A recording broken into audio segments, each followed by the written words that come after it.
সাইয়েদনা উসমান যুন্নুরাইন বড় ব্যবসায়ী ছিলেন। নিজের টাকা দিয়ে মদিনার মুসলমানেরা পানি খেতে পারে না। বিরে রোমা নামে একটা কুয়া ছিল, এই কুয়ার মালিক ছিল ইহুদি। মুসলমানেরা পানি খেতে গেলে এসে বকা দিত, পানি খেতে দিত না। বিশ্বনবী বললেন, আমার সাহাবীদের মধ্যে এমন কি কেউ নাই নিজের অর্থায়নে বিরে রোমা কিনে মুসলমানদেরকে দিয়ে দিবে?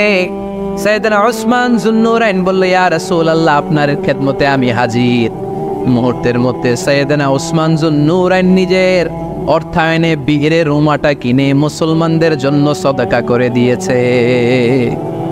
তো ব্যবসা না করলে, কর্মঠ না হলে, উপার্জন না হলে সদকা করা যাবে? চিল্লায় বলেন, করা যাবে? সুনানে তিরমিজির বর্ণনা, বিষ্ণু ঈসা ইসলাম মক্কা থেকে যত সাহাবারা হিজরত করে মদিনায় এসেছে, মদিনাতে কোনো না কোনো সাহাবার সাথে বিশ্বনবী ভ্রাতৃত্বের বন্ধনে আবদ্ধ করে দিয়েছে। সুবহানাল্লাহ পড়েন। এজন্য মক্কা থেকে যারা এসেছে এদেরকে বলে মুহাজির। এদেরকে কি বলে? আর মদিনায় যারা ছিল এদেরকে বলে আনসার। এদেরকে কি বলে? আওয়াজ করে উত্তর দিবেন। মক্কা থেকে যারা এসেছে তাদের নাম, আর যারা মদিনার সাহাবী তাদের নাম আনসার। আজকে এই মাহফিলে লক্ষ্মীপুর এর বাইরে থেকে কারা কারা আসছেন দেখি?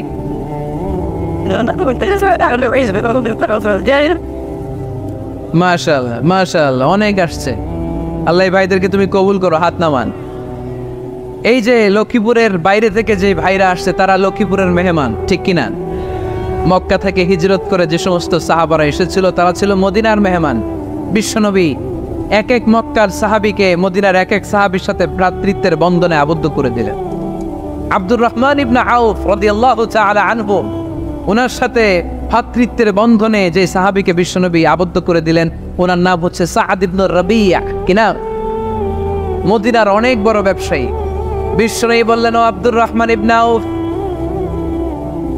সম্পদ ছেড়ে দিয়ে, পরিবার ছেড়ে দিয়ে, স্থাবর সব ছেড়ে দিয়ে আল্লাহ রাসূলের ভালোবাসায় মক্কা থেকে মদিনায় এসেছো। মদিনায় তোমার চিন্তা নাই, সাদ ইবনুর রবিকে আমি তোমার ভাই বানিয়ে দিলাম। সাদ ইবনুর রবি তোমার আপন ভাইয়ের মতো। সাদ ইবনে রবি বলল, আব্দুর রহমান, জীবনে তোমারে কোনোদিন দেখি নাই, তোমারে আমি চিনি না, তোমার নাম শুনি নাই, কিন্তু বিশ্বনবী তো তোমার দায়িত্ব আমাকে দিয়েছে। আমার চেয়ে বড় ধনী এই মদিনার মধ্যে দ্বিতীয় কেউ নাই। আজ থেকে তুমি আমার ভাই, আজ থেকে তুমি আমার কি? আল্লাহ আমাকে যত সম্পত্তি দান করেছে তার অর্ধেক সম্পত্তি আমি তোমার নামে দিয়ে দিলাম। ও আব্দুর রহমান ইবনে আউফ, শুধু তাই নয়, রব্বুল আলামিন আমাকে দুইজন স্ত্রী দিয়েছে। কয়জন? তুমি দেখো আমার কোন স্ত্রীকে তোমার বেশি ভালো লাগে, যার নাম তুমি বলবে সাথে সাথে আমি তারে তালাক দিয়ে দিব। তার ইদ্যত পালন শেষে তুমি তাকে বিয়ে করে তোমার সাথে নিয়ে যাবা। সুবহানাল্লাহ। কারণ বিশ্বনবী তোমার দায়িত্ব আমার কাছে দিয়েছে, তুমি আমার ভাই। আমি মদিনার সবচেয়ে বড় ধনী, আমার অর্ধেক সম্পদ আমি তোমারে দিয়ে দিব। আমার দুই স্ত্রীর এক স্ত্রীকে তোমারে দিয়ে দিব। সাইয়েদনা আব্দুর রহমান ইবনে আউফ এই কথা শুনে অবাক হলেন। অবাক হয়ে উনিও এক অবাক কথা বললেন। উনি বললেন, লা হাজাতা লি ফি ইয়া আখি, ও আমার প্রাণের ভাই, তোমার কথা শুনে আমার হৃদয়টা ভরে গিয়েছে, কিন্তু তোমার সম্পদেরও দরকার আমার নাই, তোমার স্ত্রীরও দরকার আমার নাই। বারাকাল্লাহু ফি মালিক ওয়া লি আহলিক, আল্লাহ তোমার মালেও বরকত দেখ, তোমার সম্পদেও বরকত দেখ। তুমি শুধু একটু কষ্ট করবা। কি কষ্ট?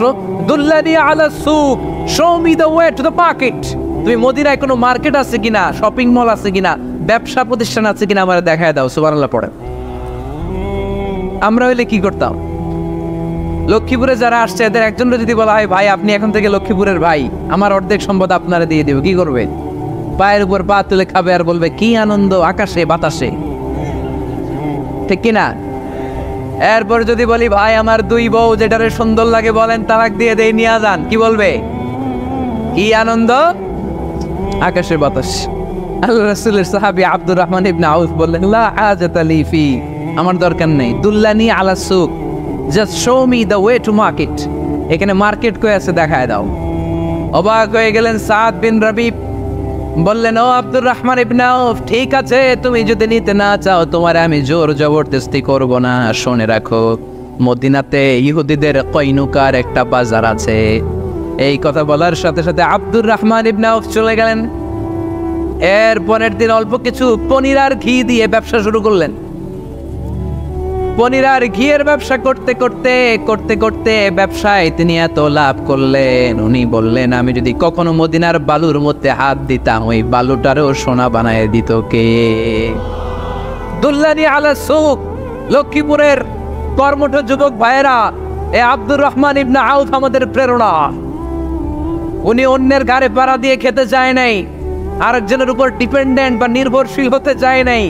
তিনি স্বাবলম্বী হওয়ার শিক্ষা লেসেন কিয়ামত পর্যন্ত গোটা বিশ্বের যুবকদের জন্য রেখে গিয়েছে। চিল্লায় বলো ঠিক কি না? দুল্লানি আলা সুক, show me the way to market. Market কোথায় দেখাও। পনির আর ঘি নিয়ে ব্যবসা করতে করতে কয়েক মাসের ব্যবধানে ইতিহাস সাক্ষী সাইয়েদনা আব্দুর রহমান ইবনে আউফ মদিনার বিশাল বড় বিজনেস ম্যাগনেটে পরিণত হয়ে গেলেন। চিল্লায় পড়েন আল্লাহু আকবার। এজন্য ব্যবসার ভেতরে বরকত ঢুকিয়ে দিয়েছে কে? বিষ্ণু বললেন আত-তাজির আস-সাদুকাল আমিন মা'আন নাবিয়্যিন ওয়াস-সিদ্দীকিন ওয়াশ-শুহাদা'i ওয়াস-সালিহিন।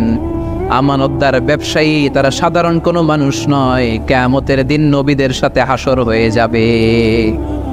আপনারা যারা ব্যবসা করেন এটা সাধারণ বিষয় নয়। বিষ্ণু ইসলাম নিজেও ব্যবসায়ী ছিলেন।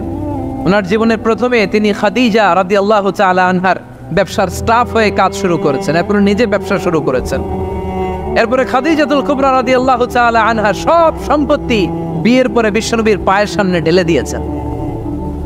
বললেন ইয়া রাসূলুল্লাহ, এই সম্পদ আমি আপনাকে দিয়ে দিলাম, আপনি ইচ্ছামতো দিনের প্রয়োজনে খরচ করেন। সুবহানাল্লাহ পড়েন। এজন্য বিষ্ণু ইসলাম আমাদের জন্য উপমা, আব্দুর রহমান ইবনে আউফ আমাদের জন্য উপমা। যারা ব্যবসা করেন তারা বিষ্ণু ইসলামের সুন্নাহ পালন করছেন। আত-তাজির আস-সাদুক আল আমিন। বিষ্ণু বললেন সত্যবাদী আমানতদার ব্যবসায়ী, যে ব্যবসা করতে যে মিথ্যা কথা বলে না। অনেক ব্যবসায়ীরা আছে পণ্য চালানোর জন্য মিথ্যা কথা বলে আর কসম কাটে, আছে না নাই? আফা, এমনটা করা যাবে? সকালবেলা স্ত্রীরে বলে এই গরুগুলা বিক্রি করবো, তুই একটা দাম কত কমু? স্ত্রীরে শিখাই দিচ্ছে এই গরুর দাম তুই 40,000। তো বউ বলে ঠিক আছে, দাম কইলাম 40,000।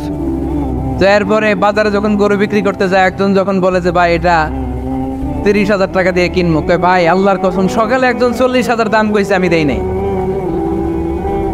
আছে না নাই? কৌশল করে বউরে শিখাইছে সকালে, কয় তুই দাম কর 40,000। তো বাজারে যে সকালে একজন দাম করছে, দাম করে কইছে 40,000 দেই নাই, আপনারা 30,000 কেমনে দেই? এরকম ডাকাইত আছে না নাই? আলহামদুলিল্লাহ লক্ষ্মীপুরে এরকম লোকজন নাই। আরে নাই, আমি কই নাই, এরা কই আস। লক্ষ্মীপুরের মানুষ খুব ধার্মিক, আমি জানি। লক্ষ্মীপুর, নোয়াখালী, ফেনী এই বেল্টের লোকজন খুব আল্লাহওয়ালা। এদের মধ্যে আল্লাহওয়ালার সংখ্যা বেশি, এখানে আলেম ওলামা বেশি, এখানে মসজিদ মাদ্রাসা বেশি। এই জন্য এই জেলাগুলোতে আল্লাহর রহমতও বেশি। আল্লাহ তুমি এই জেলার ছেলেপেলেদেরকে, এই জেলার লোকদেরকে তুমি কবুল করো, মা বোনদেরকে তুমি কবুল করো। সম্মানিত ভাইয়েরা, এজন্য আজকের মাহফিল থেকে আমরা যেটা শিখলাম সেটা হচ্ছে পরিশ্রমে কোনো লজ্জা আছে? আমরা কাজ করে খাবো, ঠিক কিনা? Never under estimate any job. যুবক ভাইয়েরা, লক্ষ্মীপুরের যুবক ছেলেরা শুনতেছ? এরকম আওয়াজ করতে হবে, কান খাড়া করে শোনো। Never under estimate any job. কোনো চাকরিকে ছোট করে দেখা যাবে, whether it's small or big, you don't care. এটাতে কেয়ার করা যাবে না। ছোট্ট চাকরি পাইলেই ঢুকে যাবা, বড় অফার আসলে পরে ঢুকবা। এটা ছোট কাজ, এটা হোটেলের ওয়েটার, এটা ছোট্ট স্টাফ, এটা কেরানি না। কাজ কাজই, কাজের মধ্যে কোনো ছোট বড় নাই। খেটে খাওয়া মানুষকে বিশ্বনবী অনেক সম্মান করতেন। বিষ্ণু ইসলাম খেটে খাওয়া মানুষদেরকে এত ভালোবাসতেন, বিদায় হজের মতো এত গুরুত্বপূর্ণ ভাষণও এই মেহনতি মানুষদের কথা বাদ যায়নি। সুবহানাল্লাহ পড়বেন না? দিনটা ছিল জুমাবার। বিষ্ণু ইসলাম আরাফাতের ময়দানে দাঁড়িয়ে ঐতিহাসিক একটা ভাষণ দিলেন। এই ভাষণের নাম হলো বিদায় হজের ভাষণ। এই বিদায় হজের ভাষণেও খেটে খাওয়া মানুষের কথা বিশ্বনবী বাদ দেয় না।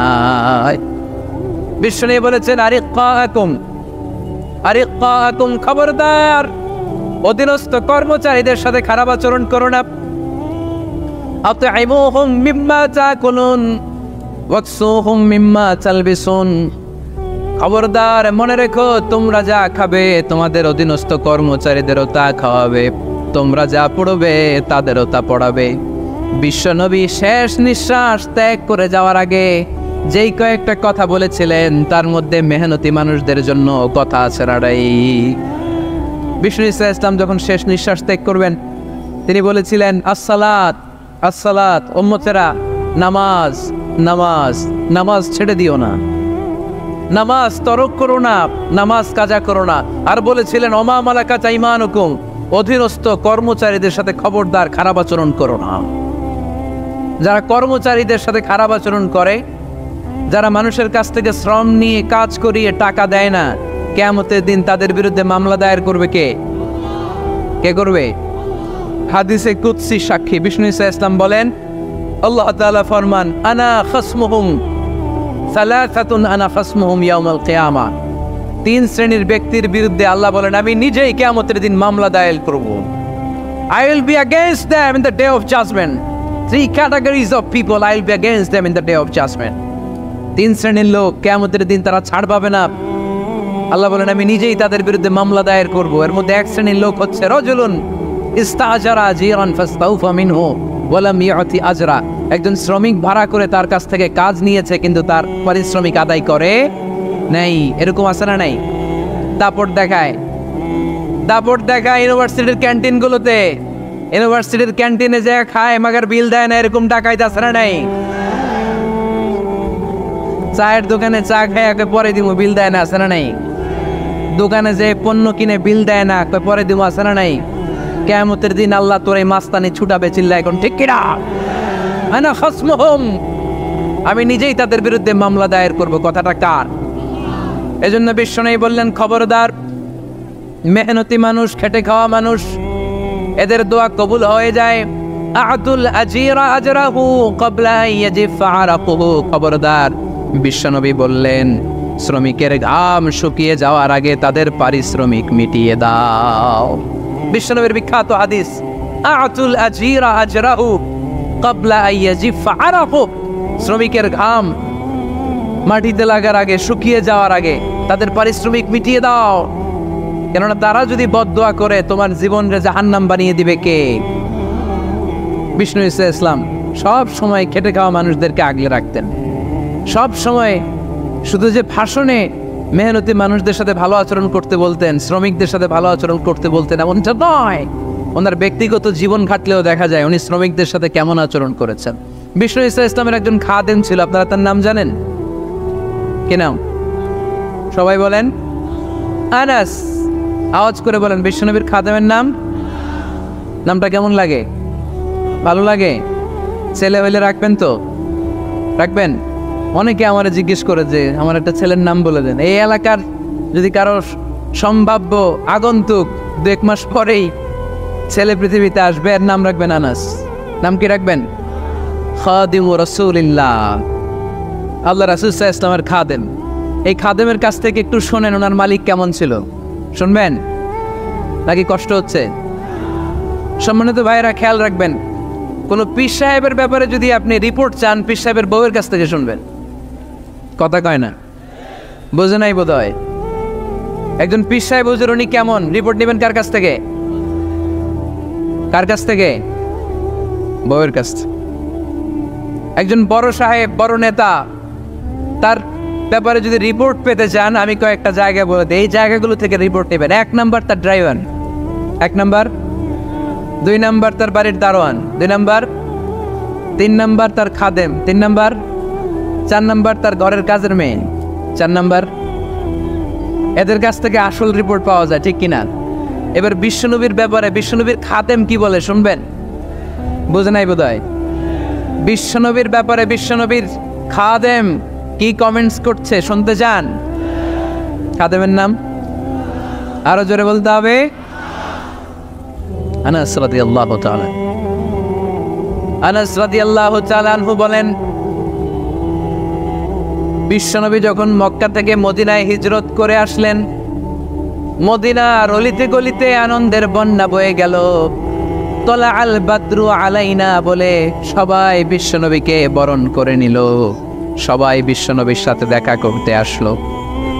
সবাই যখন আনসারী নারী পুরুষরা দেখা করতে যায়, আমার আম্মাও বলল, আনাস, মক্কা থেকে বিশ্বনবী এসেছে, চলো তোমারে নিয়ে দেখা করতে যাই। আনাসের মা আনাস রাদিয়াল্লাহু তাআলা আনহু তখন খুব ছোট্ট। তিনি যে দেখে মানুষের ভিড়ে আনাসকে নিয়ে সামনে যাওয়া যায়, আর তিনি দেখলেন মদিনার অলিতে গলিতে মানুষের ভিড়, আনসারী, আবাল বৃদ্ধ বনিতা, নারী পুরুষ সবাই বিশ্বনবীর সাথে দেখা করছে। আর যারাই দেখা করছে হাতে কোনো না কোনো হাদিয়া নিয়ে বিশ্বনবীর সাথে দেখা করতেছে। সুবহানাল্লাহ কবেন না? আনসারী যত সাহাবারা বিশ্বনবীর সাথে দেখা করতে এসেছে, কি নিয়ে আসছে? কথা কয় না? তাহা দাও তাহাব্বু, হাদিয়া দাও, একে অপরকে হাদিয়া দাও। তোমাদের মধ্যে ভালোবাসার বন্ধনকে বাড়িয়ে দিবে কে? আনাসের মা বললেন, আমি মানুষ ধাক্কাতে ধাক্কাতে বিশ্বনবীর সামনে পর্যন্ত গেলাম, যে দেখি সবাই বিশ্বনবীর হাদিয়া দেয়। আমি বিশ্বনবীর সামনে যে কাঁদো কাঁদো সরে বললাম, ইয়া রাসূলুল্লাহ, ইয়া হাবিবাল্লাহ, লাম ইউবকি রাজুলুন ওয়ালা ইমরাআতুন মিনাল আমসার ইল্লা ক্বাদ আতহাফাকা বিতুহফা। ও নবী, আমি দেখতে পেয়েছি আনসারী এমন কোন নারী নাই, এমন কোন পুরুষ নাই যে আপনাকে আপনার হাতে কোনো না কোনো হাদিয়া দেয় নাই। ওয়া ইন্নী লা আকদিরু আলা যালিকা মা উতহিফুকা বি। কিন্তু ইয়া রাসূলুল্লাহ, ইয়া হাবিবাল্লাহ, আমার কাছে তো কোনো টাকা নাই, আমার কাছে কোনো পয়সা নাই, আমার ঘরে এমন কোনো জিনিস নাই যেই জিনিসটা আমি আপনারে হাদিয়া দেব, ইল্লা ইবনি হাদা, আমার এই নার ছেড়া ধন কলিজার টুকরা সন্তান আনাস ছাড়া। ও আখিরি জামানার পয়গম্বর, আমি আমার কলিজার টুকরা আনাসকে আপনারে হাদিয়া দিয়ে দিলাম। ইয়া রাসূলুল্লাহ, মদিনার আনসারী এমন কোন নারী পুরুষ কেউ তো বাকি নাই যে আপনাকে হাদিয়া দেয় নাই, সবাই তো হাদিয়া দিল, কিন্তু আমি তো হাদিয়া দেওয়ার মতো আমার কাছে কিছু নাই। আপনারা কি হাদিস থেকে নেয়া এই গল্পটা বুঝতে পেরেছেন? কথাটা শুনতেছিলেন? আনাস রাদিয়াল্লাহু তাআলা আনহুর মা বললেন, ইয়া রাসূলুল্লাহ, আনসারী এমন কোন নারী নাই, এমন কোন পুরুষ নাই যে আপনারা হাদিয়া দেয় নাই, কিন্তু আমার তো হাদিয়া দেওয়ার মতো কিছু নাই আমার এই কলিজার টুকরা আনাস ছাড়া। কি আর আমি করব? আমার কলিজার টুকরা আনাসকে আমি আপনার দরবারে হাদিয়া দিয়ে দিলাম। ইয়া রাসূলুল্লাহ, আমার ছেলেটারই আপনারা হাদিয়া দিলাম। খুদ হাদা ইয়াখদুমু কামা বাদালাক, আপনার যেই কাজ লাগবে, যেই খেদমতের প্রয়োজন, আপনার এই খেদমত করবে। ও নবী, আমি জানি আনাস আপনার বেশি খেদমত করতে পারবে না। আনাস আপনার মেসওয়াক এনে দিবে, অজুর পানি এনে দিবে, জুব্বা লাগলে জুব্বাটা এনে দিবে, ছোটখাটো কাজ করে আপনারে সাহায্য করবে। আমার কলিজার টুকরা সন্তানকে চিরকালের জন্য আমি আপনারে হাদিয়া দিয়ে দিলাম। আনাস রাদিয়াল্লাহু তাআলা আনহু বর্ণনা করছেন, আমি দাঁড়িয়ে দাঁড়িয়ে শুনছি আমার আম্মা বলছে আমি নাকি বিশ্বনবীর জন্য হাদিয়া। সুবহানাল্লাহ পড়েন। এবার খেদমত শুরু করলো সাইয়েদনা আনাস। ছোট্ট মানুষ কি আর করবে, কতটুকু খেদমত আর করতে পারবে? বিশ্বনবীর মেসওয়াকটা এনে দেয়। সুবহানাল্লাহ পড়েন। বিশ্বনবীর আতরের শিশিটা এনে দেয়, বিশ্বনবীর জাইতুনের তেলের বোতলটা আগিয়ে দেয়, বিশ্বনবীর জামাটা প্রয়োজনে বিশ্বনবীর হাতে এনে দেয়। সাইয়েদনা আনাস বলেন, আমি 1 বছর নয়, 2 বছর নয়, 5 বছর নয়, 7 বছর নয়, 10 বছর বিশ্বনবীর খেদমত করেছি। ফামা দারাবানি, 10 বছরে একদিনও তিনি আমারে মারে নাই। সুবহানাল্লাহ। একদিন আমার গায়ে হাত তোলে নাই, হাত তোলা তো দূরের কথা, ওয়ালা সাব্বানি, কোনোদিন গালি দেয় নাই, ওয়ালা আবাসা আলা ওয়াজহি, কখনো বিরক্তি স্বরে ভ্রু কুচকে আমার দিকে বিশ্বনবী কোনোদিন তাকায় নাই। সুবহানাল্লাহ পড়ে। কোনোদিন আমার গায়ে হাত তোলে নাই। আরে হাত তোলা তো দূরের কথা, আমাকে ধমকি পর্যন্ত দেয় নাই। ধমকি দেয়া তো দূরের কথা, আমরা অনেক সময় বিরক্ত হয়ে ভ্রু কুচকাই না, এরকম বিরক্তি হইলে আমরা কারোর প্রতি বিরক্ত হলে কি হয়? কপাল ভ্রু কুচকে ওঠে, ঠিক কিনা? সাইয়েদনা আনাস বললেন, কোনোদিন মারে নাই। খাদেম বলতেছে, খাদেম, বড় সাহেবের রিপোর্ট কার থেকে নিতে হয়? হয় খাদেম, নয় দারোয়ান, নয় ঘরের কাজের মেয়ে, তা না হলে ড্রাইভার। বিশ্বনবীর খাদেম বিশ্বনবীর ব্যাপারে কি কমেন্ট করছে? মা সাব্বানি ওয়ালা জারাবানি ওয়ালা আবাসা ফি ওয়াজহি। এই 10 বছরের খেদমতের জিন্দেগিতে কোনোদিন বিশ্বনবী আমারে মারে নাই, গায়ে হাত তুলে নেয়। আরে হাত তোলা তো দূরের কথা, একটা ধমকও দেয় নাই। আরে ধমক দেয়া তো দূরের কথা, বিরক্তির সুরে ভ্রু কুচকে আমার দিকে কখনো তিনি তাকায় নাই। চিল্লায় বলো সুবহানাল্লাহ। আর আজকে মাইক পেলে মানবতা, মানবাধিকারের কর্মী কি সুন্দর কথা বলে, উইমেন রাইটস এর কথা বলে, শিশু শ্রম নিয়ে কথা বলে, আর বাড়িতে কাজের মেয়ের গায়ের মধ্যে খুন্তি, গরম খুন্তি পিঠের মধ্যে লাগিয়ে পিঠ ঝলসিয়ে দেয়, এরকম আছে না নাই? পত্রপত্রিকায় প্রায় দেখা যায় যে কাজের মেয়েদেরকে কি অত্যাচার করে, খুন্তি গরম করে করে চামড়ার মধ্যে লাগিয়ে স্কিন ঝলসে ফেলেছে, গ্রিলের মধ্যে বেঁধে রেখেছে, সময় মতো খাবার দেয় নাই, পিটিয়ে মাথার চুল কামিয়ে মাথা ন্যাড়া করে দিয়েছে, এরকম আছে না নাই? এরা মানবাধিকারের ঠিকাদার, এরা মানবাধিকারের কথা বলে। আর বিশ্বনবী ইসলামের খাদেম বিশ্বনবীর ব্যাপারে বলেছে, কোনোদিন মায়ের তো দূরের কথা, হাত তোলা তো দূরের কথা, আরে ধমক দেওয়া তো দূরের কথা, বিরক্তির চেহারা নিয়েও কোনোদিন বিশ্বনবী আমার দিকে তাকায় নেই। চিল্লায় পড়েন সুবহানাল্লাহ। বিশ্বনবী একবার সাইয়েদনা আনাস রাদিয়াল্লাহু তাআলা আনহুকে একটা ছোট্ট জিনিস আনতে পাঠালেন। সাইয়েদনা আনাস রাদিয়াল্লাহু তাআলা আনহু জিনিসটা আনতে যে মদিনার অলিতে গলিতে বাচ্চাদের খেলা দেখে জিনিস আনতে ভুলে খেলায় দাঁড়িয়ে গেলেন। ছোট মানুষ, ছোট্ট একটা বাচ্চা যদি আমার সাথে নেই, সে কি আমার প্রয়োজন বুঝবে? আমার সেন্টিমেন্ট যেরকম বাচ্চা কি ওটা টের পাবে?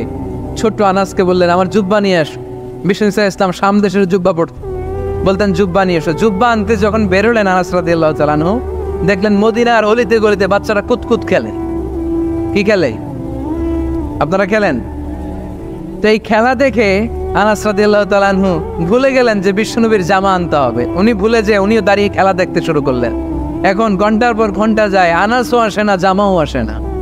বিশ্বনবী ভাবলেন, হায় রে, আনাস মনে হয় ভুলে গিয়েছে, কি আর করা যায়, নিজের জামা নিজেই নিয়ে আসে। বিশ্বনবী বের হলেন জামা আনতে। বের হয়েই দেখে মদিনার গলিতে বাচ্চারা খেলতেছে, ওইদিকে আনাস রাদিয়াল্লাহু আনহু দাঁড়ান। বিষ্ণু ইসলাম কিছু বললেন না, যে উনিও আনাস রাদিয়াল্লাহু তাআলা আনহুর পাশে দাঁড়িয়ে খেলা দেখতে আরম্ভ করলেন। সুবহানাল্লাহ পড়বেন না? সাইয়েদনা আনাস খেলা দেখতে দেখতে দেখতে দেখতে দেখতে দেখতে হঠাৎ বিশ্বনবীর দিকে চোখ পড়ে গেছে। বিশ্বনবীর চোখের দিকে যখন সাইয়েদনা আনাস রাদিয়াল্লাহু তাআলা আনহুর চোখ পড়ে গেছে, সাইয়েদনা আনাস বলে, আমার কলিজাটা এখান থেকে এই দিকে চলে আসছে। ভয়ে। কিসে? ভয়ে। উনি বললেন, আমার গলা শুকিয়ে যেতে আরম্ভ করলো, কাঁপতে লাগলাম।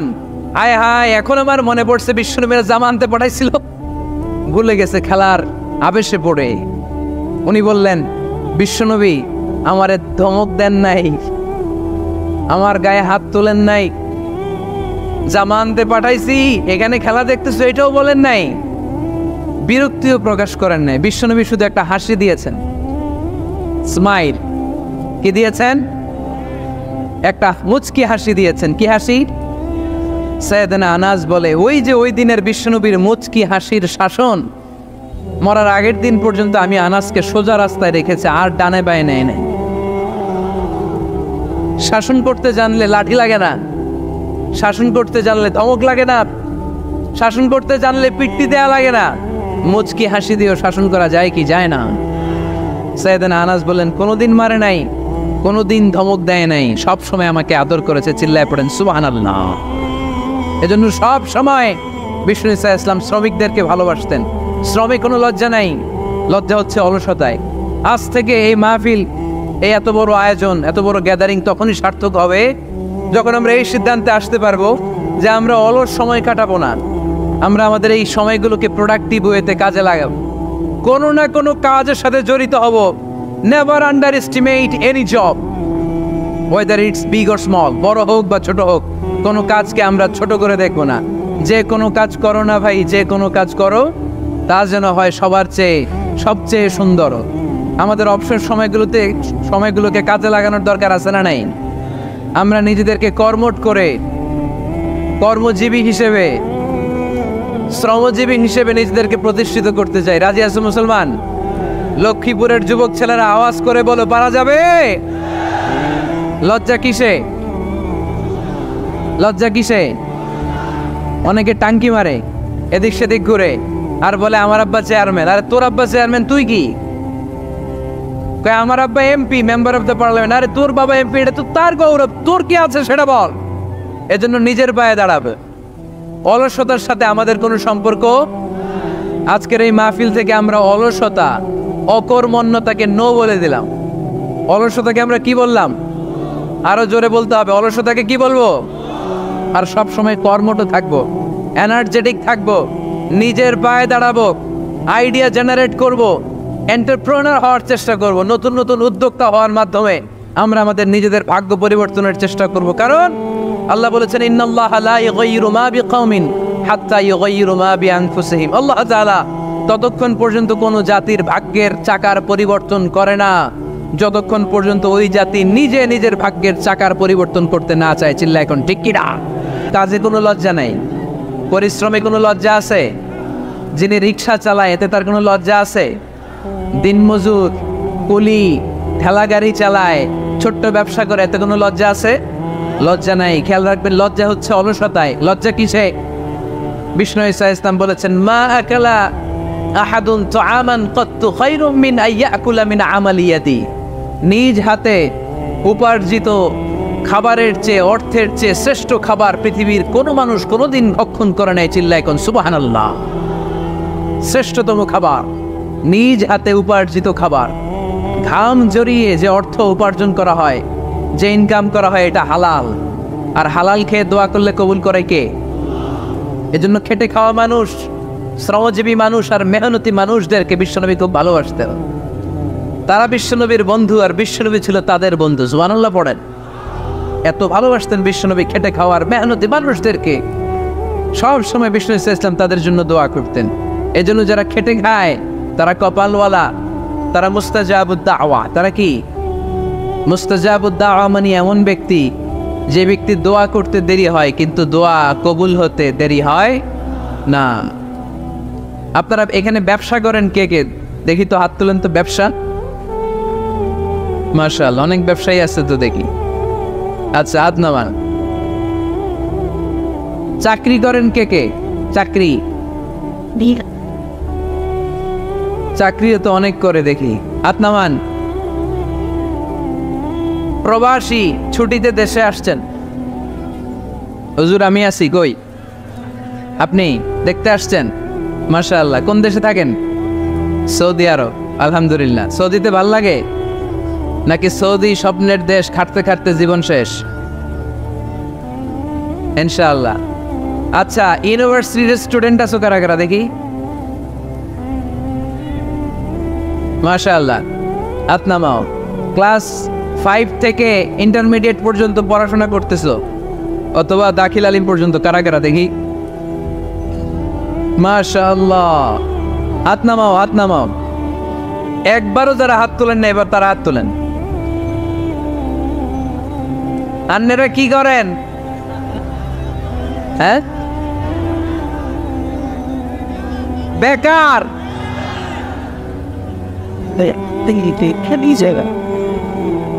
বাংলাদেশে চাকরির বাজার খুব মন্দা, ঠিক কিনা? বাংলাদেশ ইন্ডিয়াতে চাকরি পেতে অনেক কষ্ট। সামান্য একটা পদের জন্য যেখানে চেয়েছে ক্লাস 8 পাস, এখানে ডবল মাস্টার ডিগ্রি অ্যাপ্লাই করছে কয়েক লক্ষ। এজন্য আমাদেরকে উদ্যোক্তা হতে হবে। You have to be the entrepreneur. আমাদের উদ্যোক্তা দরকার, বেশি বেশি নতুন নতুন উদ্যোক্তা। নিজেই এমন আইডিয়া নিয়ে আসবে যেই আইডিয়া বিক্রি করে দুর্দান্ত আইডিয়া দিয়ে তুমি পুরো দেশ কাঁপিয়ে দিতে পারা যাবে না লক্ষ্মীপুরের ছেলেরা? আইডিয়ার অনেক দাম। You have to generate new ideas. নতুন নতুন আইডিয়া এনে মানুষ গোটা বিশ্বকে তাক লাগিয়ে দিচ্ছে। এই যে কয়েক বছর আগে কারের একটা রাইড চালু হয়েছে, নাম হয়েছে উবার। কি নাম? ঢাকায় যারা চলাফেরা করেন তারা হয়তো চড়েছেন। উবারের নাম শুনছেন না? এই উবার কোম্পানি কি করে জানেন? নিজেদের ব্যবসা নাই, পুঁজি নাই, পাত্তি নাই, অফিস নাই, কিচ্ছু নাই, কোটি কোটি টাকা হাতায় নিচ্ছে। Just idea, just they are generating new ideas. নতুন নতুন আইডিয়া দিয়ে গোটা বিশ্ব কাঁপিয়ে নিয়েছে একটা মোবাইল অ্যাপসের মাধ্যমে। কিসের মাধ্যমে? Mobile apps. একটা কোম্পানি খুলেছে, গোটা বিশ্বের সব প্রাইভেট কারওয়ালারা ওইখানে রেজিস্ট্রেশন করে আপনি মোবাইলে কোথায় যাবেন, কোত্থেকে যাবেন লিখবেন, গাড়ি আপনার বাড়ির সামনে এসে হাজির। তার একটা পার্সেন্টেজ ওই উবার কোম্পানি পায়। ইউনাইটেড স্টেটস অফ আমেরিকার একটা স্টেট আছে সান ফ্রান্সিসকো, ওইখান থেকে শুরু করছে। 775টা সিটিতে ওদের অপারেশন আছে। বাংলাদেশে ঢাকাতেও আছে। আমি মালয়েশিয়াতে থাকি, ওখানেও আছে, ওখানেও আমরা চড়ি। প্রায় 63টা দেশে ওদের কাজ বাজ আছে।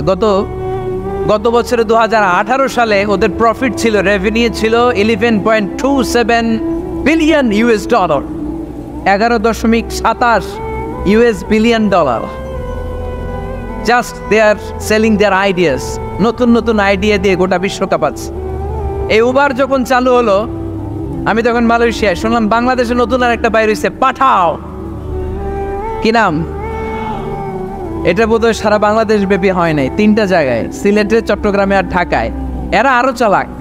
এই বাংলাদেশের ছেলেপেলেদের মাথায় চিকন চিকন অনেক বুদ্ধি। এরা ভাবলো এই উবার দিয়ে আর আমরা কত আগাবো, আমাদের গাড়ি আরো ছোট করতে হবে। এরা মোটরসাইকেল রাইড দেওয়া শুরু করছে। জ্যামের শহর ঢাকা, চিপা চাপা দিয়া এরা আপনারা নিয়ে জায়গা মতো পৌঁছায় দেবে। তো এই যে উবারের পরে আমাদের ছেলেরা বানাইলো পাঠাও। এরপরে কত কিছু বানাচ্ছে ছেলেপেলেরা, আমি তো এগুলো দেখে অবাক। রকমারি.com নাম শুনছো? বিক্রয়.com নাম শুনছো? ঘরে বসে বসে কোটি কোটি টাকা হাতিয়ে নিচ্ছে তারা। Just they are selling their ideas. যেহেতু আমাদের চাকরি কম, ওই চাকরির বাজারে আমরা লাইন দিতে চাই না। আমাদের মেধাকে খাটিয়ে খাটিয়ে আমরা নতুন তরুণ উদ্যোক্তা বানাতে চাই। চিল্লায় বলো ঠিক কিনা? উদ্যোক্তা যত বাড়বে ততই দেশের কল্যাণ হবে। মানুষ তাদের আইডিয়াকে কাজে লাগিয়ে গোটা বিশ্বকে তাক লাগিয়ে দিচ্ছে। আমরা আমাদের সমতল ভূমিতে চাষ করতে চাই না। মালয়েশিয়াতে একটা এলাকা আছে ক্যামেরুন হাইল্যান্ড, ওরা পাহাড়ের মধ্যে চাষাবাদ করে গোটা মালয়েশিয়ার খাদ্যদ্রব্যের অভাবকে মুক্ত করে দিয়েছে। পাহাড়ের মধ্যে ওখানে ফুলের বাগান, ক্যামেরুন হাইল্যান্ড প্রায় 6000 ফিট উঁচু, প্রচন্ড ঠান্ডা। এই ঠান্ডা পাহাড়ে হিল ট্রাক্স এরিয়াতে মালয়েশিয়ার এই ক্যামেরুন হাইল্যান্ডে ওখানে আছে ফুলের বাগান, আছে ফলের বাগান, আছে চায়ের বাগান, ওখানে মধুর চাষ হয়, ওখানে শাকসবজি চাষ হয়, ওখানে অনেক কিছু চাষাবাদ হয়। ওই ফলমূল শাকসবজি দিয়ে গোটা মালয়েশিয়ার 14টা স্টেটে যত শাক সবজি ফলমূল লাগবে ওরা আঞ্জাম দেয়। আর আমরা আমাদের সমতল ভূমিতে চাষ করতে চাই না। আমরা চাষাবাদকে খুব লজ্জা মনে করি। এটা ভুল আইডিয়া। আমাদের যে এলাকা যে জিনিসের জন্য বিখ্যাত ওইটাকে আমাদের ব্র্যান্ডিং করতে হবে। লক্ষ্মীপুর কিসের জন্য বিখ্যাত? নারিকেল সুপারি। নারিকেল সুপারি যে পৃথিবীর কত মানুষ, ইন্দোনেশিয়ান লোকেরা মরির মতো খায় নারিকেল আর সুপারি। তো এইটারে আমাদের ব্র্যান্ডিং করতে হবে। যেই দেশে যেটা আছে, যেই এলাকা যেই পণ্যের জন্য বিখ্যাত ওইটা আমাদের ব্র্যান্ডিং করতে হবে। আমাদের আদমজির জুট মিল বন্ধ না? পাওয়ানি জুট মিল বন্ধ। আমাদের পাট শিল্পকে ধ্বংস করে দিয়ে ইন্ডিয়া এখন ওই কটনের পাঞ্জাবি বানায়, জুট কটনের পাঞ্জাবি। আছে না নাই? পুরা বাংলাদেশের মার্কেট এই জুট কটনের পাঞ্জাবি দিয়ে সয়লাভ। আমাদের বাংলাদেশের পাট দিয়ে যদি আমরা মিহি পাঞ্জাবি বানাতে পারতাম, গোটা বিশ্ব বাজারকে আমরা দখল করে নিতে পারতাম। ঠিক কি না? এজন্য আমাদেরকে নতুন নতুন আইডিয়া জেনারেট করতে হবে। চাকরির পিছনে বসে থাকলে চলবে না। আর আজান যদি হয়ে যায় ছুটে যাব মসজিদে, আর নামাজ শেষ হলে আমরা আমাদের কাজের দিকে চলে যাব। চিল্লায় বলেন ঠিক কিনা? যেটাই করবো আমরা ভালোভাবে করব। আল্লাহ বলেছেন লিয়াবলুয়াকুম আইয়ুকুম আহসানু আমালা। লক্ষ্মীপুরের ভাইয়েরা আওয়াজ করে উত্তর দেন, আওয়াজ করে উত্তর দিতে হবে। জান্নাতে যেতে হলে 100তে কত নাম্বার পেতে হবে? হ্যাঁ, হয় নাই 51। কি নাম তোমার? হ্যাঁ, ফরহাদ। জান্নাতে যেতে হলে 100তে আমার দরকার 51। 100তে কত লাগবে? ফাআম্মা মান সাকুলাত মাওয়াজিনুহু ফাহুয়া ফি আইশাতির রাদিয়া। সেদিন মিজানের পাল্লা যার ভারী হয়ে যাবে সে আনন্দ উৎসবে থাকবে। তো মিজানের পাল্লা ভারী হওয়ার জন্য 100তে আমার কত পাওয়া লাগবে? কত পাওয়া লাগবে? 51 পেলেই হয়ে যাবে। এজন্য আল্লাহ বলছেন লিয়াবলুয়াকুম আইয়ুকুম আহসানু আমালা। যেটাই করবে ভালোভাবে করবে। আল্লাহ এটা পরীক্ষা করতে চান যে আমরা ভালোভাবে কে কতটুকু আমল করেছি। যারা আরবি বোঝেন, আলেম ওলামা, আপনারা জানেন এখানে আল্লাহ বলেননি লিয়াবলুয়াকুম আইয়ুকুম আকসারু আমালা। আল্লাহ এটা দেখতে চান যে তোমাদের মধ্যে থেকে কে বেশি আমল করে। এটা বলছে আল্লাহ? বলে নাই।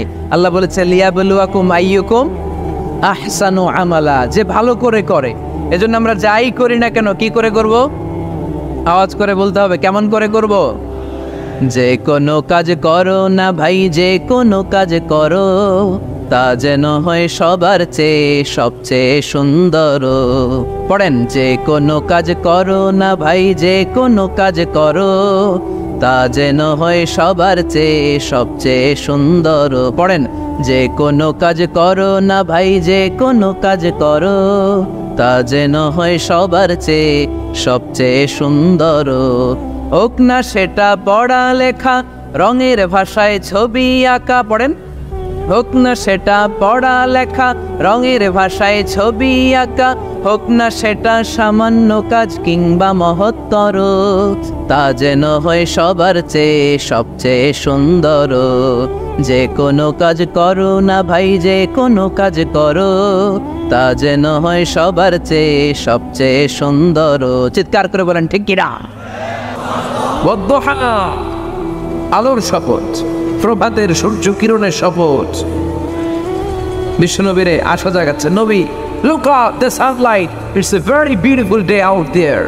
হতাশ হওয়ার কারণে সকালবেলা বেরো, দেখেন কি ঝলঝলে সূর্য, কি সুন্দর সকাল, কি আলো, এটা আশার আলো, সম্ভাবনার আলো। সুবহানাল্লাহ পড়ে। এজন্য আল্লাহ আলোর শপথ করলেন, বললেন সকালের আলোর কসম, লাইটের কসম, দোহার কসম, আলোর কসম, ওয়াল্লাইলি ইযা সাজা, আর রাত্রির কসম, রাত্রিটা যখন নিঝুম হয় নিস্তব্ধ। সুবহানাল্লাহ। আল্লাহ আলোর কসম করলেন আর অন্ধকারের কসম করলেন। এই আলো দিয়ে আল্লাহ তাআলা অবির আগমনকে বুঝালেন, আর অন্ধকার দিয়ে আল্লাহ তাআলা অবির অনুপস্থিতিকে বুঝালেন। সুবহানাল্লাহ। আল্লাহ বুঝাতে চাইলেন, নবী, আলোর শপথ, অন্ধকারের শপথ দুইটাই লাগে। সব সময় আলো থাকলে ভালো লাগে, সব সময় অন্ধকার থাকলেও ভালো লাগে। 365 দিন সব সময় 24 ঘন্টা খালি সূর্যের আলো, রাত্রে ঘুমাইতে পারবেন? আবার 365 দিন ঘুটঘুটে অন্ধকার, দিনের বেলা খেত খামারে কাজ করা যাবে? তার মানে আলোরও দরকার, অন্ধকারেরও। এই আলো আর অন্ধকার দিয়ে অভির সাথে মিলিয়ে আল্লাহ বোঝাতে চাইলেন, আলো মানে অভির আগমন, আর অন্ধকার মানে অভির অনুপস্থিতি। আল্লাহ বোঝাতে চাইলেন, নবী, ওহি যে এতদিন পাঠাইছে এটাও যেমন দরকার, মাঝে মাঝে ওহি বন্ধ রেখে আপনাকে বিশ্রাম দেওয়ার সময়টাও দেওয়া দরকার। মা ওয়াদ্দাআকা রাব্বুকা ওয়া মা ক্বালা। ও নবী, আপনার রব আপনারে ভুলে যায় নাই, আপনার উপর অসন্তুষ্ট হয় নাই। যেমন কাফেররা বলে, মুশরিকরা বলে, আপনার চাচি যেমনি আপনারে গালি দেয়, কাফের মুশরিক যেমনটা গালি দেয়, তেমনটা আপনি ভাববেন না। আপনার রব আপনারে ভুলে যায় নাই, ছেড়ে দেয় নাই, বরং আপনাকে বিশ্রামের সুযোগ করে দিয়েছে। নবী, অভি বন্ধ রেখে বিশ্রামের সুযোগ দেওয়া হয়েছে। সবসময় অভি নাজিল হলে আপনি সহ্য করতে পারবেন না, কারণ কোরআনের এই অভির আলাদা একটা পাওয়ার আছে না নাই? সূর্যের যেমনি আলো আছে, কিরণ আছে, অভির কিরণ আছে, এটার পাওয়ার আছে। আল্লাহ অভিকে নাম দিয়েছে ইন্না সানুলকি আলাইকা কাওলান সাকিলা। এটা একটা ভারী ভারী, এটা হালকা কোনো কথা নয়। কারণ এই কথাগুলো কার? আসতে বলবেন না, চিল্লায় বলেন কার? এটা আল্লাহর বাণী, এটা অনেক ওজনওয়ালা, অভির ওজন আছে। বিশ্বনবীর কাছে যখন শীতের রাতে অভি আসতো, মা আয়েশা বলতেন, হাত্তা লা ইয়াতাফাসসাদু জাবিনুহু আরাফান। প্রচণ্ড শীতের রাতে কোরআনের এই আয়াতকে রিসিভ করতে যে বিশ্বনবী এমে একাকার হয়ে যায়, ঘামতেন। প্রচণ্ড শীত, আমরা কম্বল চেপে বসে আছে, বিশ্বনবী এমে একাকার। তার মানে অভির একটা পাওয়ার আছে না নেই? আবার বিশ্বনবী যখন ওটের উপরে বসা থাকা অবস্থায় কোরআনের আয়াত বিশ্বনবীর ওপর নাজিল হতো, ওটের বুকটা জমিনের মধ্যে লেগে যেত। ঘোড়ার উপরে চড়া অবস্থায় যখন ওহী নাজিল হতো, ঘোড়ার পাগুলো, খুরগুলো জমিনের ভিতরে তেপে যেত। বিশ্বনবী মাঝে মাঝে সাহাবাদের পায়ের উপর, রানের উপর মাথা রেখে শুয়ে থাকতেন, ঘুমাতেন। যায়েদ বিন হারেসা রাদিয়াল্লাহু তাআলা আনহু রানে বা পায়ে মাথা রেখে বিশ্বনবী একবার ঘুমিয়ে গেল। ঘণ্টাখানেক ঘুমিয়ে আছে, যায়েদ বিন হারেসা টেরই পায় নেই বিশ্বনবীর মাথার আর কতটুকু ওজন। একটু পর তিনি বললেন, বিশ্বনবী চোখ খুললেন, ঘুম থেকে জাগলেন, কিন্তু শুয়েই রইলেন। হঠাৎ শুয়ে থাকা অবস্থায় তার উপর ওহী নাজিল হতে শুরু করল। যায়েদ বিন হারেসা বলে, আমার মনে হচ্ছে আমার পায়ের হাড্ডিটা ফেটে টুকরা টুকরা হয়ে যাবে, আমার রান ফেটে খান খান হয়ে যাবে। তার মানে ওহির একটা পাওয়ার আছে না নেই? আল্লাহ বোঝাতে চাইলেন, নবী, ওহি বন্ধ রেখেছি আমি ইচ্ছা করে, অতিরিক্ত প্রেশার আমি আপনারে দিতে চাই না। বারবার বারবার ওহি রিসিভ করলে আপনার স্নায়ু এটা সহ্য করতে পারবে না, ওহির পাওয়ার আপনার দেহ নিতে পারবে না। তাই ইচ্ছা করে বিশ্রামের সুযোগ দিয়ে ওহি বন্ধ করে দিলাম। সুবহানাল্লাহ পড়ে। মা ওয়াদ্দাআকা রাব্বুকা ওয়া মা ক্বালা। আপনার রব আপনারে ভুলে যায় নাই, তিনি আপনার উপর অসন্তুষ্ট হয় নাই।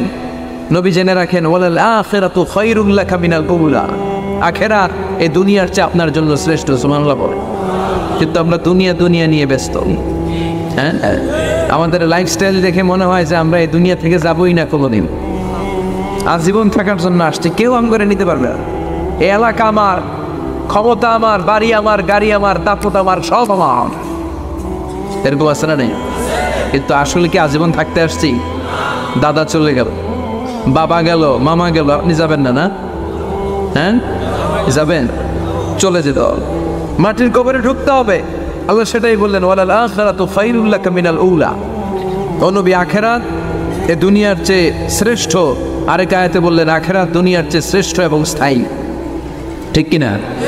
بل تؤثرون الحياة الدنيا والآخرة خير وأبقى।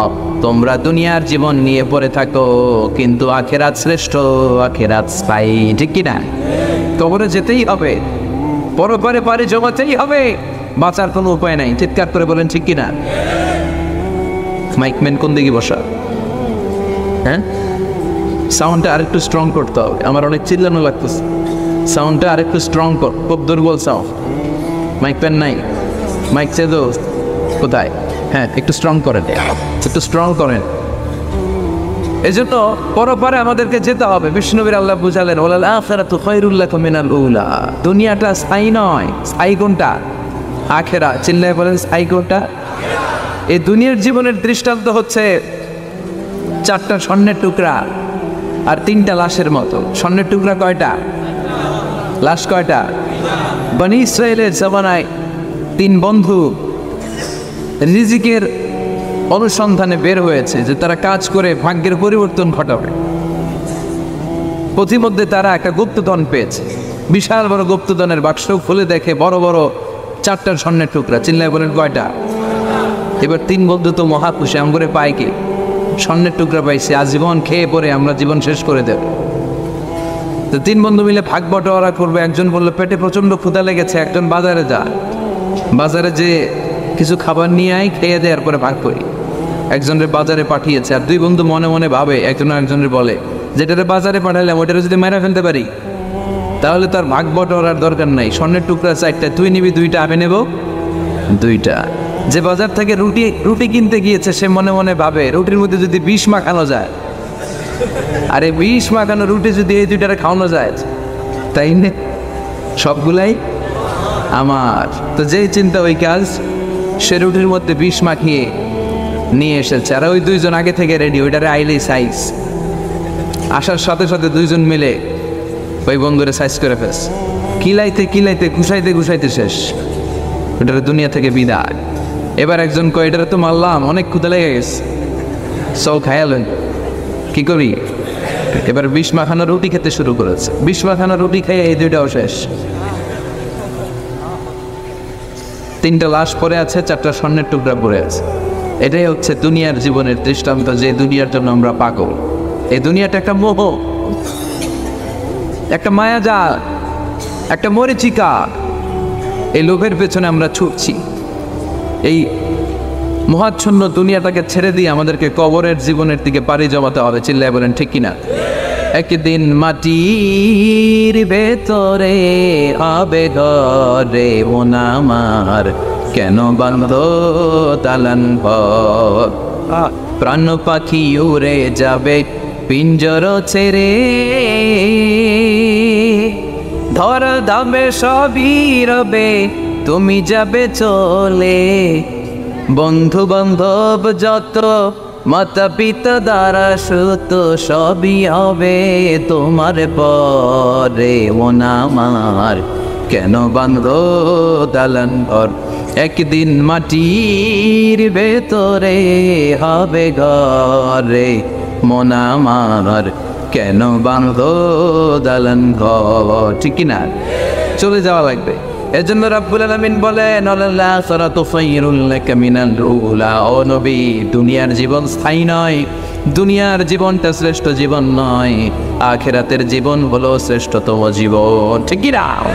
এজন্য ওরা আপনারা গালমন্দ করবে, ওরা আপনারা বলবে আপনি পাগল, ওরা আপনারে বলবে আপনি কাহেন মানে গণক, ওরা আপনারে বলবে আপনি কবি, ওরা আপনারে গালি দেয়, আর ওরা আপনারে বলতে চায় আপনি হচ্ছেন লেস কাটা। বিশ্বনবীর ওরা কি বলে গালি দেয়? আল্লাহ বলে ইন্না শানিয়াকা ওয়াল আবতার, যারা আপনারে গালি দেয় ওরাই লেস কাটা। বিশ্বনবীর কোনো ছেলে সন্তান ছিল না, এজন্য কাফির মুশরিকরা বলতো মোহাম্মদ লেস কাটা, মোহাম্মদের নাম নেওয়ার মতো কেউ থাকবে না। আল্লাহ বললেন নবী ওদেরকে বলে দেন ওদের নাম নিশানায় আমি মুছে দিব, চিৎকার করে বলেন ঠিক কিনা? গোটা বিশ্বব্যাপী বিশ্বনবীর নাম আছে না নাই? ওয়ারাফা'না লাকা যিকরাক, ওয়ারাফা'না লাকা যিকরাক, যেখানে আল্লাহর নাম ওখানে আবার নবীর নাম আছে না নাই? আজানে বিশ্বনবীর নাম আছে না নাই? একামতে বিশ্বনবীর নাম আছে না নাই? সালাম ফেরানোর আগে দুরূদ ইব্রাহিম যে পড়ে ওইখানে বিশ্বনবীর নাম আছে না নাই? সব জায়গায় বিশ্বনবীর নাম আছে না নাই? আল্লাহর নাম যেখানে বিশ্বনবীর নাম। আবার লা ইলাহা ইল্লাল্লাহ তার পর বিশ্বনবীর রিসালাতের ঘোষণা আছে না নাই? তার মানে আল্লাহ আছে যেখানে নবীর নামও। রাফা'না লাকা যিকরাক, নবী আপনার শান মানকে আমি উচ্চকিত করেছি, আমার নাম যেখানে আপনিও থাকবেন সেখানে। চিল্লায় বলেন ঠিক কিনা? এরপর আল্লাহ বললেন ওয়ালা সাউফা ইউতিকা রাব্বুকা ফাতারদা, ও নবী অচিরে এমন এমন জিনিস আপনারে দান করব, এগুলো পেয়ে আপনি খুশি হয়ে যাবেন। সুবহানাল্লাহ। প্রথমে বললেন ওয়ালাল আখিরাতু খায়রুল লাকা মিনাল উলা, the hereafter is far better for you from this দুনিয়া। ও নবী দুনিয়া থেকে আখিরাত অনেক উত্তম। ওয়ালা সাউফা ইউতিকা রাব্বুকা ফাতারদা, and sooner verily I'm going to give you something which will make you happy. আমি এমন এমন জিনিস আপনারে দান করব আপনি খুশি হয়ে যান। সুবহানাল্লাহ পড়ে। বিশ্বনবীর সবসময় খুশি রাখার দায়িত্ব কার? এজন্য বিশ্বনবীর উপাধি আল্লাহ দিয়েছেন হাবিবুল্লাহ। কি দিয়েছেন? হাবিব। আর সাইয়েদনা ইব্রাহিমকে ডেকেছেন খালিল বলে। কি বলে? খালিল মানেও বন্ধু, হাবিব মানেও বন্ধু। কিন্তু খালিল মানে এমন বন্ধু যে বন্ধু আল্লাহরে খুশি করার জন্য কাজ করে, আর হাবিব মানে এমন বন্ধু যেই বন্ধুরে খুশি রাখার জন্য আল্লাহ নিজেই কাজ করে। কার দাম বেশি? হাবিবের দাম বেশি। চিৎকার করে বলেন ঠিক কিনা? এজন্য রাব্বুল আলামিন বলেন ওয়ালা সাউফা ইউতিকা রাব্বুকা ফাতারদা, ও নবী অচিরে এমন এমন জিনিস আপনারে দান করব, এগুলি পাওয়ার মাধ্যমে আপনি খুশি হয়ে যাবে। এমন এমন জিনিস বিশ্বনবীকে আল্লাহ দিবেন যেগুলো পেয়ে বিশ্বনবী খুশি হয়ে যাবেন। বিশ্বনবীরে আশ্বস্ত করছে কে? আগাম সুসংবাদের বাণী বিশ্বনবীকে শোনায় দিচ্ছে কে? যে নবী হতাশ হবেন না, নিরাশ হবেন না, হাল ছাড়বেন না, আমার উপর ভরসা রাখেন, এমন এমন জিনিস আপনারে দেব, এই জিনিসগুলো দেওয়ার মাধ্যমে আপনার আমি খুশি করে দেবো। সুবহানাল্লাহ বলেন। কি কি জিনিস বিশ্বনবীরে দিয়ে আল্লাহ খুশি করলেন শুনতে চায়? শুনতে মনে চায়? কষ্ট হচ্ছে? ঘুমে ধরতেছে? হ্যাঁ, কথা বোঝা যাচ্ছে? তাকবীর দেওয়া যাবে? জোরে না আসতে? ভাগাভাগি করে দেন। 3টা তাকবীর বিবাহিত অবিবাহিত ভাগ করে দেন। প্রথম তাকবীর দিবেন বিবাহিতরা, দ্বিতীয় তাকবীর দিবেন অবিবাহিতরা, তৃতীয় তাকবীর সবাই মিলে দিবে। পারবেন? পারা যাবে? বিবাহিত কারা কারা আসছেন দেখি? ঘটনা কি এত কম?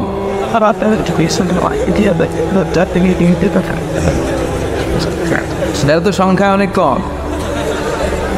আপনাদের দলে আমিও আছি ইনশাআল্লাহ। আত্মামান অবিবাহিত কারা কারা দেখি?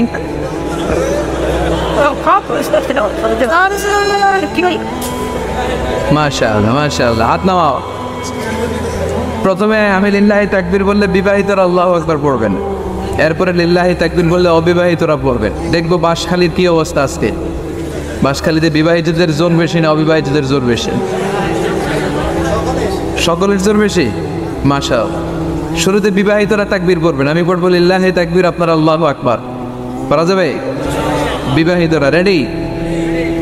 দেখি কি অবস্থা। কাশি দেওয়া লাগবে? ঠিক আছে, বিবাহিতরা পড়েন লিল্লাহি তাকবীর।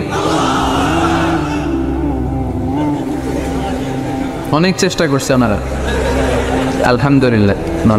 এবার অবিবাহিতরা, হ্যাঁ গলা দাঁড় দিতেছে। অবিবাহিতরা রেডি? পারা যাবে? ইনশাআল্লাহ। এবার অবিবাহিতরা তাকবীর পড়া লিল্লাহি তাকবীর। একেবারে দেখাই দিছে মাশাআল্লাহ। এবার সবাই মিলে তিনটা পারা যাবে? পড়েন লিল্লাহি তাকবীর, লিল্লাহি তাকবীর, লিল্লাহি তাকবীর। আল্লাহ তাকবীরগুলোকে তুমি কবুল করো, মিজানের পাল্লায় উহুদ পাহাড়ের সমান ভারী করে দিও। আজীবন যেন তোমার নামে তাকবীর পড়তে পারি, তুমি তৌফিক দাও। ওয়ালা সাউফা ইউতিকা রাব্বুকা ফাতারদা। নবী অচিরেই এমন এমন জিনিস আমি আপনাকে দান করব, আপনি খুশি হয়ে যাবেন। সুবহানাল্লাহ। কি কি জিনিস দিয়ে বিশ্বনবীর আল্লাহ খুশি করলেন দেখেন। আল্লাহর কাজই হচ্ছে বিশ্বনবী যেখানে মন খারাপ, বিশ্বনবীর যেখানে হতাশ অবস্থা, ওইখানে এমন জিনিস বিশ্বনবীকে আল্লাহ দিয়ে দেন, ফলে বিশ্বনবী খুশি হয়ে যান। নাম্বার 1, মাক্কি জীবনে বিশ্বনবী দেখলেন যে দাওয়াতি কাজের অগ্রগতি হচ্ছে না। বিশ্বনবী খুব ভালো অ্যানালাইসিস করতে পারতেন। কি করতে পারতেন? বিশ্লেষণ। উনি অ্যানালাইসিস করলেন, দেখলেন যে মক্কার ভেতরে 2 জন লোকের একজন যদি ইসলামের ভেতরে না আসে, তাহলে ইসলামের কাজকে এগিয়ে নেওয়া কঠিন হয়ে যাবে। তিনি আল্লাহর কাছে কেঁদে কেঁদে দোয়া করলেন, আল্লাহ আল্লাহুম্মা আইজ্জাল ইসলাম বি আহাব্বি আর রাজুলাইনি ইলাইক। আল্লাহ 2 জন লোকের নাম বলবো, এই 2 জনের একজনকে তুমি কালিমার ছায়াতলে এনে ইসলামকে শক্তিশালী করে দাও। বি আবি জাহেল ইবনে হিশাম ও ওমর ইবনুল খাত্তাব। হয় আবু জাহেলরে তুমি ইসলামের ভিতরে ঢুকাও, নয় ওমর ইবনে খাত্তাবের বেটা ওমরকে তুমি ইসলামের ভিতরে ঢুকাও। আল্লাহ আবু জাহেলের জন্য দোয়াটা কবুল করে নেয়, ওমর ফারুকের জন্য করেছে, ঠিক কিনা? আবু জাহেলের হৃদয়ের ভিতরে পর্দা, চোখের সামনে পর্দা, ও সত্য দেখেও দেখে না, ও শোনেও শোনে না, চিল্লাই করে, ঠিক কিনা? ওর বাড়িতে এখন সৌদি সরকার কি বানাইতেছে?